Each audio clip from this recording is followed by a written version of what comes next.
Hello friends, welcome to my YouTube channel. फिर से एक एडवर्टाइजमेंट रिलीज हुआ है professor, associate professor and assistant professor post के लिए। तो चलिए नोटिफिकेशन को डिटेल्स में चेक करते हैं। ठीक है, तो पहले आता है total number of post of professor. Professor post के लिए कितना कितना पोस्ट निकाला गया है वो देखते हैं। तो 14 पोस्ट है। एसोसिएट प्रोफेसर के लिए 25 है एंड असिस्टेंट प्रोफेसर के लिए 29 पोस्ट निकाला गया। तो चलिए यहाँ पे डिपार्टमेंट, सारे डिपार्टमेंट्स एंड उसका स्पेशलाइजेशन क्या क्या रहेगा, ये सारा सब कुछ चेक करते हैं। ठीक है, तो पहले तो आता है प्रोफेसर पोस्ट के लिए कौन से डिपार्टमेंट है। फर्स्ट आता है एंथ्रोपोलॉजी। उसमें आपका स्पेशलाइजेशन चाहिए सोशल एंड कल्चरल एंथ्रोपोलॉजी। ठीक है, नंबर ऑफ पोस्ट 1 दिया हुआ है। ठीक है, उसके बाद आते हैं मैथमेटिक्स, स्टैटिस्टिक्स, जूलॉजी, फिजिक्स और भी बहुत सारे हैं। Commerce, business administration, Sanskrit, Hindi, political science, psychology, applied science. ठीक है, तो अप्लाइड साइंस में देखिए 3 पोस्ट है एंड यहाँ पे स्पेशलाइजेशन भी 3 रखा गया है। ठीक है, तो MSc in chemistry, MSc in physics and MSc in mathematics. तो ये अगर कोई भी एक स्पेशलाइजेशन अगर आपके पास है तो आप अप्लाई कर सकते हैं अप्लाइड साइंस डिपार्टमेंट के लिए। ठीक है, यहाँ पे कैटेगरी वाइज रिजर्वेशन दिया गया, तो आप ये चेक कर लेना। ठीक है, सारे अप्लाइड साइंस को छोड़ के सारे डिपार्टमेंट्स में एक एक पोस्ट ही है प्रोफेसर पोस्ट के लिए। ठीक है, उसके बाद आते हैं एसोसिएट प्रोफेसर। एसोसिएट प्रोफेसर के लिए एंथ्रोपोलॉजी डिपार्टमेंट में 3 वैकेंट पोस्ट है।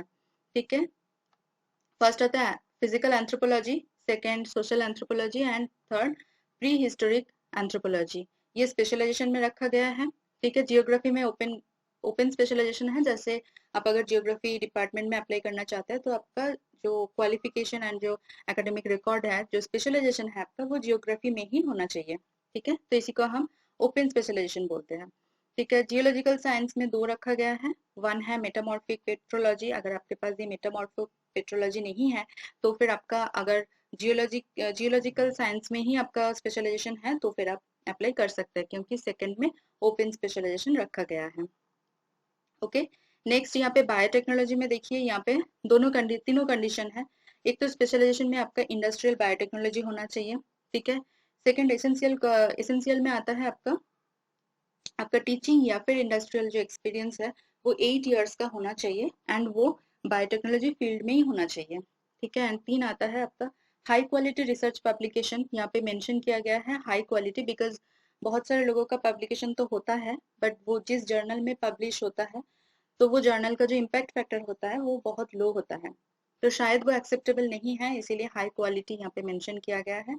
तो high quality research publications patents हो सकता है या फिर documented experiences of process optimization, product development and quality control होना चाहिए आपके पास। ठीक है, यहाँ पे अनरिजर्व रखा गया, तो ये सारे आप खुद देख लेना अच्छे से, बहुत सारे डिपार्टमेंट्स हैं। उसके बाद चलते हैं असिस्टेंट प्रोफेसर पोस्ट के लिए। ठीक है, असिस्टेंट प्रोफेसर पोस्ट के लिए भी बहुत सारे डिपार्टमेंट्स में वैकेंसी रिलीज किया गया है। जैसे applied science, botany, mathematics, statistics, chemistry, physics, biotechnology. यहाँ पे देखिए असिस्टेंट प्रोफेसर पोस्ट के लिए बायोटेक्नोलॉजी में स्पेशलाइजेशन जो रखा गया है वो cell biology and genetic engineering है। ठीक है, यहाँ पे एसेंशियल में मास्टर्स इन बायोटेक रखा गया है with minimum essential qualifications as per the UGC regulations. मतलब आपके पास जो मास्टर्स डिग्री है, पोस्ट ग्रेजुएशन है, उसमें आपका 55% मार्क्स होना चाहिए। ठीक है, मिनिमम 55% मार्क्स। ठीक है, उसके बाद आपका डिजायरेबल में है PhD with publications in indexed journal. ठीक है, एंड फील्ड भी यहाँ पे मेंशन किया गया जेनेटिक इंजीनियरिंग। ठीक है, तो ये सारा डिपार्टमेंट्स एंड कितना पोस्ट है, क्या स्पेशलाइजेशन रहेगा, कितना कितना आपका कौन सी कैटेगरी रहेगा, ये सारा सब कुछ डिटेल्स में दिए हुए हैं, ये आप अच्छे से चेक कर लीजिए। ठीक है, उसके बाद चलते हैं पे स्केल पे। तो पे स्केल आपका जो रहेगा प्रोफेसर पोस्ट के लिए बहुत अच्छी सैलरी है, लेवल 14 का रहेगा यहाँ पे। तो आपका मतलब 2,18,000 प्लस मिलेगा आपको। ठीक है, एसोसिएट प्रोफेसर के लिए 2,17,000 प्लस एंड असिस्टेंट प्रोफेसर के लिए 1,82,000 प्लस, जो कि बहुत अच्छी सैलरी है, गुड सैलरी है। ठीक है, असिस्टेंट प्रोफेसर पोस्ट के लिए यहाँ पे बहुत ज्यादा रखा गया है, हाई है, एकेडमिक लेवल 10 पे मिलेगा आपको। अब आते हैं एप्लीकेशन फीस पे। तो एप्लीकेशन फीस यहाँ पे 1,000 रखा गया है, बट SC ST PWD के लिए 500 रुपीज है। ठीक है, तो आपका जो यहाँ पे पेमेंट का मोड है वो SBI कलेक्ट के थ्रू आपको पेमेंट करना पड़ेगा।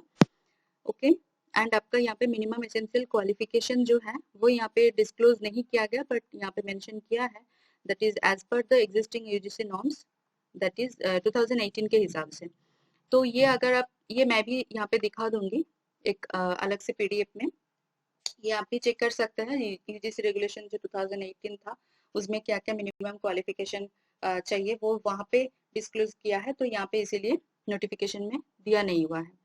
वैसे क्या क्या क्या होता है कि मिनिमम क्वालिफिकेशन में आपका नेट होना चाहिए, ठीक है। अगर नेट नहीं है तो स्लेट या फिर सेट कोई भी एक एग्जाम क्लियर होना चाहिए।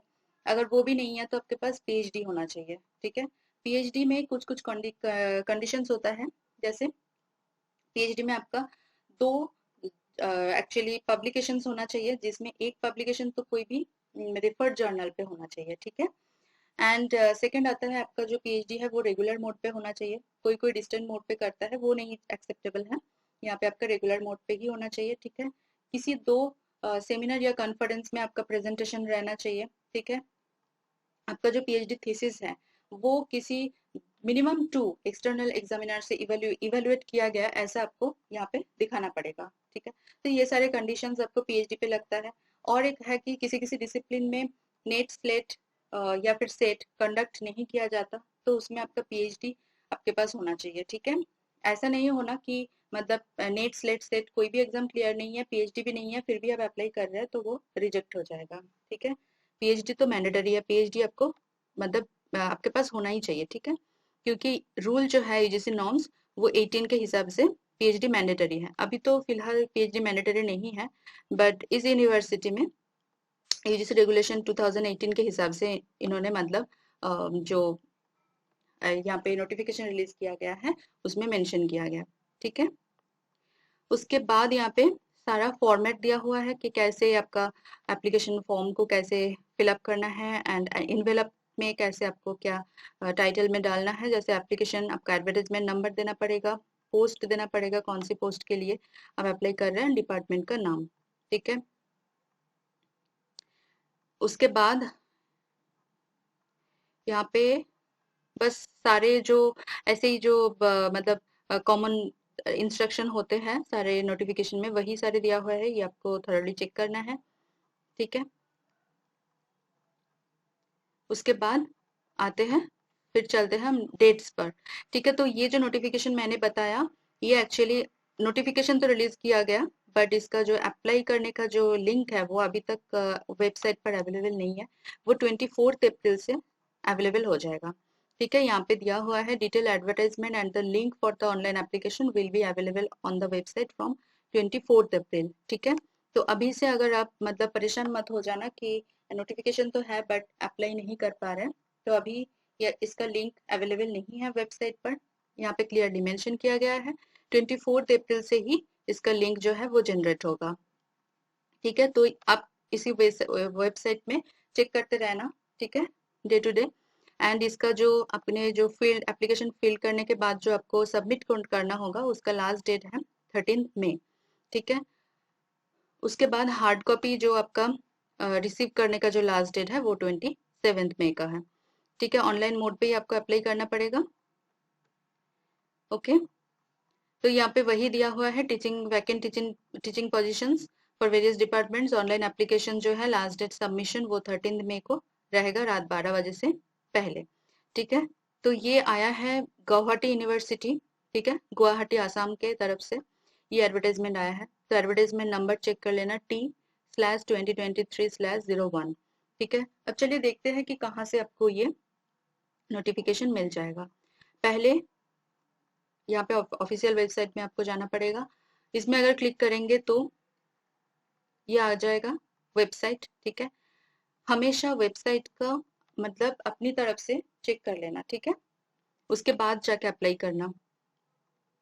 तो यहाँ पे आपको कहीं पे स्क्रॉल डाउन करना नहीं पड़ेगा, यहाँ पे ऊपर ही मतलब एडवर्टाइजमेंट दिख जाएगा आपको, that is invitation of applications for faculty positions. यहाँ पे आपको क्लिक करना है।